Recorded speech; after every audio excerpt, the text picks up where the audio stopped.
For those of you that missed last week's show and are yet to catch up, my name is Captain Ryan and I have the pleasure of helping deliver tonight's show to you. If you missed last week, you can catch up throughout the links that will be sent to you at the end of the episode. Last week we had an expert presentation on the Glock 17 pistol and saw an excellent talk through of how to conduct a real warm-up and conducted a circuit aimed at strengthening your posterior chain. We spoke about the Royal Marines Specialisation system before briefly covering the first 10 weeks of training too, which will hopefully have given you a bit of an insight into what it will be like. As I pointed out last week, this series is here to ensure that you are best prepared for not only your pre-joining fitness test, but also for the recruit orientation phase or ROP and subsequently recruit training. Everyone on tonight's episode are of course serving Royal Marines, and we will hopefully answer more of the questions that you will have about all stages of your joining journey and training. I will talk you through some more of our secondary specialisations or SSQs again. This week we will cover weeks 11 to 15 of training 2, which is a period where you will start to develop team and section level skills after you've become proficient at individual drills and basic soldiering. I just wanted to take a moment to give you all a brief update on what the Royal Marines are currently doing across the world. Starting with the UK, we have 4-3 Commando continuously deployed, providing an absolutely essential mission to protect the UK's strategic nuclear deterrent.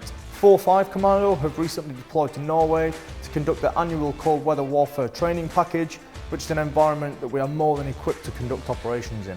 4-2 Commando, who are 3 Commando Brigade's Maritime Commando unit, are as usual deployed across the world. Whether that be in Cyprus conducting future style training tests or in the Caribbean conducting anti-drug smuggling raids, they are always super busy working alongside our Royal Navy counterparts. 40 Commando have recently returned from Cyprus where they have been working alongside 4-7 Commando and the Littoral Response Group. They have been testing new tactics and operating methods to further develop the future Commando Force concept and confirm what we will use moving forward. That's just a tiny overview of what is going on. Despite the lack of a large-scale campaign like you may remember from the days of Afghanistan, we are always deployed in a whole host of ways across the world. As you can see at the side of your screen, the chat function is also live, so please feel free to ask away with any questions that you may have. There are Marines sat on the other side who are ready to hear from you. If your question is a bit more in depth or you just want to enjoy the show tonight, I will give you our contact details at the end to make sure you can get in touch with us and find out as much information as you need. Right, that's enough from me for now. It's time for Coops to talk you through the SA80.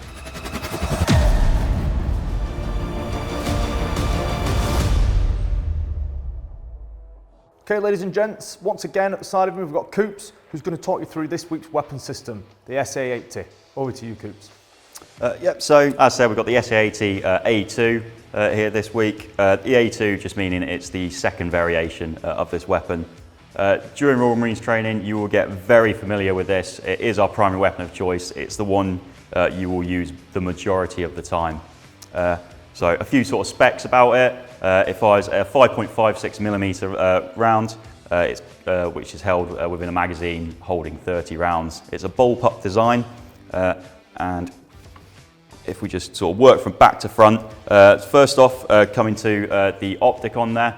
So what we've currently got is a ×4 LCAN sight. This is a sight we use once we complete Royal Marines training in the Commando units and on operations. Whilst in training, you'll predominantly use the SUSAT sight. It's still a ×4 optic. This is just the sort of up-to-date operational one we're currently using. Other things we might use is just an iron sight. So it's not an optic, no magnification. However, it's used in such environments as the jungle, other sort of close environments, humid environments such as that, just to avoid the optics steaming up, stuff like that. Still maintains our ability to operate the weapon system. Moving forward again, you can see we've got a down grip attached underneath with folding bipod legs. This can aid us in a close quarter battle environment, allowing us a much more sort of comfortable grip on the weapon, much easier to operate whilst in a standing position. And finally, attached onto the front here, we've got a laser light module. All this does, it can emit a laser, basically putting a red dot on the target. Whilst this is zeroed correctly, then all this means is we can actually fire the weapon without having to look through whichever sight or optic you have, because wherever the red dot goes, that is where the round will land. Again, really useful in a close quarter battle environment, allowing you to keep that situational awareness and not coming enclosed into that site. It's also got a white light torch underneath for going into sort of dark rooms, or if you do need to operate at night, which also has a strobe feature as well, allowing you to blind any potential threat. As well as the visible laser, it also has an infrared laser capability, allowing us to operate at night using night vision goggles. As you mentioned, this is currently the LCAN site, which is 5x4 magnification with a red dot on top of there for using in a more sort of close quarter battle environment. And again, touching on the LLM, it comes with a remote pressel on there as well, which sits on a wire, so you can put that exactly where you want it on the weapon. Again, just making it a bit more user friendly. You briefly mentioned the training that you'll get on the SA80. Do you just want to expand on that a bit more and what you can do sort of once you've passed out of training as well? Yeah, sure. So as I mentioned, you will become very familiar with this. It is the first weapon system that you train up on during Royal Marines Commando training at Lympstone. As I said last week with the pistol, the instructors at CTC will make sure you are fully competent on this weapon system. You'll spend time down the weapon stances, learning all the correct drills, stripping, assembling, etc. And on completion of that, you'll do a weapon handling test to assess that you're fully sort of knowledgeable on the use of this weapon before moving on to the live firing on the ranges. Now this sort of culminates in a 2-week package at straight point ranges, just firing the SA80 as well. So again, a lot of time on it, getting you as comfortable as possible because this is going to be your primary weapon. It is the one you need to be all over. On completion of this, as ever, the training doesn't just stop with getting a green beret. We're always seeking to further our knowledge, sort of push ourselves that little bit extra, and there are other courses you can do. For myself, I've completed the combat rifle marksmanship coaching course. So this just sort of aids my instructional capability, allowing to assist my oppos on the range, pick up any faults in their firing position, as well as improving my own marksmanship with that additional knowledge. Yeah, awesome. Once again, we never stop training. As Coops rightly pointed out, earning your green beret at the end of Commando training isn't necessarily that's just you good to go. You will always continuously keep developing those skills until, as we mentioned last week, they become second nature. Some of you may have seen that in the more recent Instagram posts and things like that, where we're wearing the new uniform. A lot of the guys are using the C8, which looks slightly different to this weapon. That's potentially a weapon that we're going to be using more in the future. So when you guys would be passing out of training. So I think Coops is just going to briefly talk us through the differences. Yeah, so with the C8, we're starting to see it more and more as it comes in. So it's been used at 4-7 Commando in their sort of recapture troops working in the close quarter battle environments. And also I've used it as part of the Royal Marines boarding course and the boarding teams, as it's much more suitable in a maritime environment.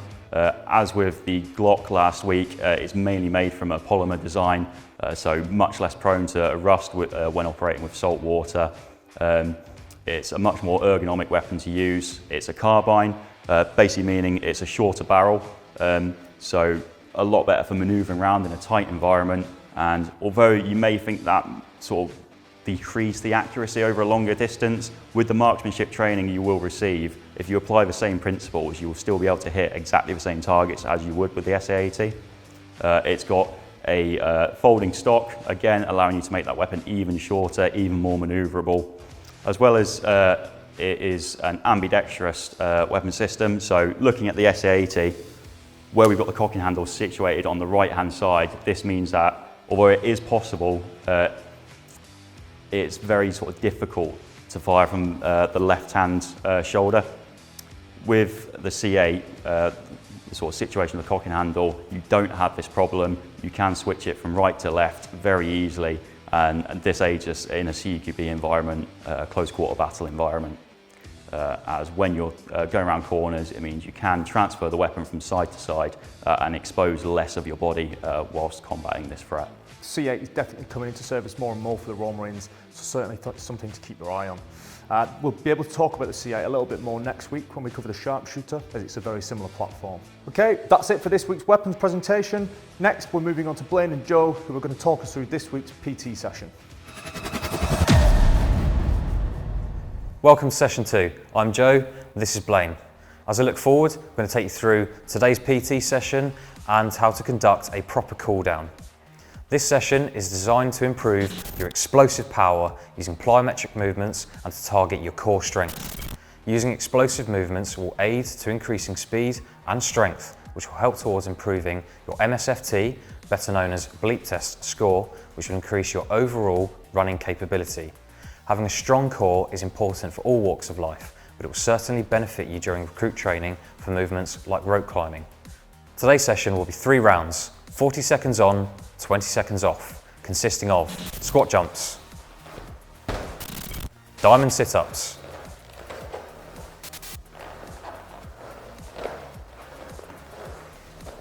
power press-ups, ski jumps,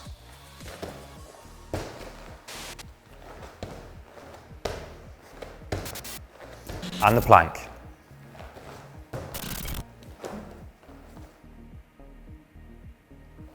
We've given you a quick overview of all of the exercises. We're now going to break down each individual exercise, slow time, so you can get the technique perfect. First exercise is the squat jump. Just like with a regular squat, Blaine's moved into the starting position, feet shoulder width apart, and they are flat on the floor throughout the entirety of the exercise. If necessary, he's going to use his arms to get a proper drive through the entire motion. As I said, notice how he used his arms to really drive himself up and get full range of motion on that exercise. It's really going to hit deep for the power on the legs. Notice that when he landed, it was a 2-footed landing and his feet are flat on the floor. Moving into the next exercise, the diamond sit-ups. As you can see, the starting position of this exercise, he's got one hand on top of the other at the top of his head, legs bent into a diamond shape with his feet flat together. His hands are going to come forward, he's going to reach all the way in front of his toes and touch the floor. Then the final movement of the exercise, he's going to return his hands above his head and touch the floor again.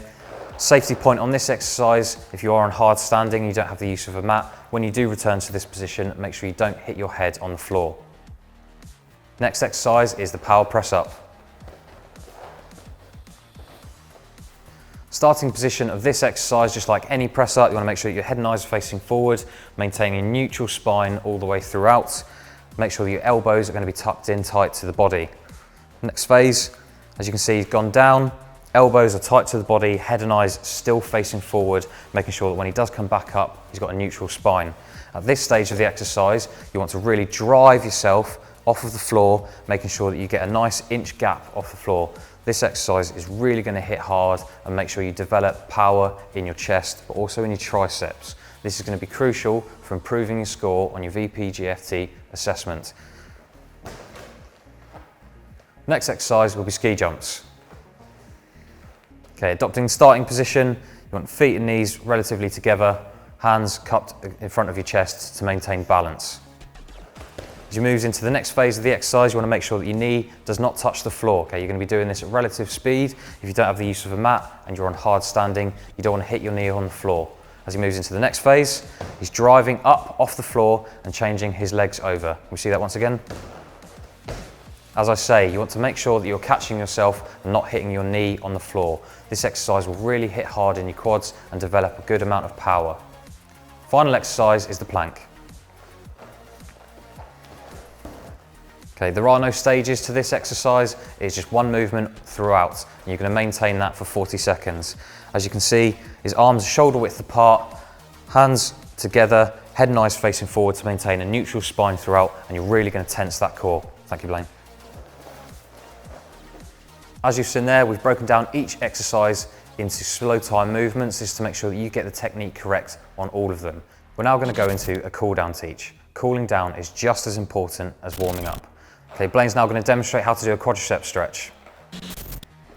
Okay, stood, grab the laces of his shoes, or in Blaine's situation, a boot. If you are stood there and you start to lose your balance, you can use your arm to help maintain that balance. Okay, it's important to hold this stretch for 30 seconds to 2 minutes and make sure that you stretch both sides of your body. Now moving into a hamstring stretch. Notice how his feet are both flat on the floor. head and eyes facing forward to make sure that he does maintain his balance. As I say, if you do start to wobble either side, you can move your hands out, grab your ears to make sure that you can maintain balance. Notice how he's keeping his back straight throughout. Those are a few demonstrations of stretches. There are plenty more out there that you can find on the RM YouTube page. As a recap, we've shown you today's session. We've broken down each individual exercise to make sure you get the techniques correct, and we've shown you a simple way of conducting a cool down. As I look forward, next week's session will be how to conduct a Royal Marines style pull-up. Okay everyone, thanks to Joe and Blaine for that circuit and talking us through some cool down and stretching techniques. Again, some of you will probably be working above this level already, but the purpose of these sessions and these circuits is to ensure that you're ready for your virtual pre-joining fitness test. The technique is super important, as if you don't conduct exercises in a certain way, you may be asked to stop and you may fail your pre-joining fitness test, so make sure you practice. This week, I will talk you through some of the SSQs that we spoke about in the first episode.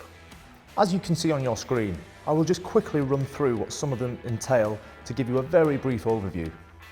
First on the list is Combat Armoured Support.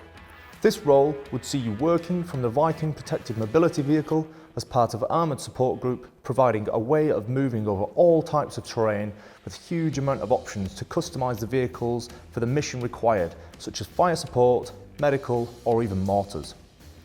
Next is Combat Anti-Tank. As you can see, this is primarily operating the Javelin missile system, providing an anti-tank or anti-armour capability to your unit. Then we have Combat Assault Breacher. This would see you trained in EMOE, or Explosive Method of Entry, and other methods of breaching, such as ballistic or manual. This would give you the qualifications to handle the relevant explosives to make clearing through buildings much easier. Moving further down, we have Combat Boarding Operator. This role consists of the boarding course before being used, more than likely, in 4-2 Commando, conducting maritime interdiction operations around the world. This could be happening in places such as the Caribbean, conducting counter-narcotic boardings. Next is Combat Communicator, which we heard about last week from Josh. This will see you being trained more in depth on the communication equipment to provide that vital support to your troop commander or company. The next three, being Combat GMG, Combat GPMG and Combat HMG, are quite straightforward. These will see you trained to a higher level on those weapon systems. GMG being Grenade Machine Gun, GPMG SF is the GPMG in the Sustained Fire role, which Coops will talk to us about when he shows us that weapon, and HMG is a Heavy Machine Gun, which is a .5 or 50 caliber machine gun. The last one for this week is Combat Information Manager, which is vital to providing an expert information management service to help control the battlefield and administrative tasks. I will talk you through the next half of the SSQs next week before talking a little bit more about the PSQs and Lance Corporal qualifying ones. Right, it's time to speak to Sonny about his career. So Sonny, do you just want to tell everyone a little bit of an overview about your career? Yep, I've been in the Royal Marines for 9 years now. After training, I went to 4-5 Commando, where I spent 8 months there with Whiskey Company and X-Ray Company. And fairly early on in my career, I then transitioned into becoming a communications technician, or a CT for short, who are the Royal Marines Electronic Warfare Specialists. You mentioned electronic warfare, or EW. Can you just explain what that means, please? So while it's important for us to dominate the physical battle space, so too is it important that we dominate the non-physical battle space. Electronic warfare is the means in which we control the electromagnetic spectrum. The electromagnetic spectrum, or EMS for short, is the means in which we use our communications every day. You use it to make a telephone call, go onto the internet, and even such things as microwaving your food. Our use of the electromagnetic spectrum is a simple one. We want to know who our enemy is, where they are, what they're saying, and what their objectives are. Obviously you do a lot of training for it to get to where you are now. Can you just talk everyone through a little bit about that? Yep, there's a few aspects we have to cover. There's a theoretical and a practical side we have to cover, as well as a tactical element to our work as well. So for 6 months we go away, we learn everything to know there is about signals, we do the theory on it, we then apply ourselves in the practical in a lab. After we've been away for our technical training, we then rejoin the squadron and then we put that into practice when we learn our tactical skills alongside it. Awesome, yeah, perfect, thanks for that. Great explanation. I think we'll talk a little bit about training now, and we'll give everyone a bit of an idea of your experience with it. So would you mind just sort of quickly running everyone through how you found training and just a generic overview? Yep, I found training to be one of the most difficult things I ever did, but there was definitely testing elements in there that everybody goes through. The most important part was to not wrap, just get through one day at a time. Decided not to hand your shit in, like just keep taking it one step at a time, and then 8 months later you have a green berry on your head. This week we're going to try and give everyone a bit of an overview of we've already covered the first 10 weeks of training with Josh, so now if you wouldn't mind just talk us through sort of the next 5 weeks or so of recruit training. Yep, so between weeks 11 and 15 we cover team and section battle drills. During this time you'll have transitioned to doing the bottom field phys or battle physical training. That would include rope climbs, performing the regain over the water tank, and 200 metre fireman's carries and the like. And it's an introduction to the assault course that you will eventually go on to complete as part of your Commando tests. During this time as well, there's a lot of time in the field work. You're going to be doing a lot of reconnaissance, setting up observation posts, and then learning other basic soldiering skills such as medical, navigation and signals. Awesome, yeah, pretty good overview. And I mean, as you can probably see on your RS20 poster, that's exactly right. You know, it's only a 5-week period, but it's really where you start to develop those individual skills and where they become second nature so that you can focus on becoming a commando and working as a well-oiled section.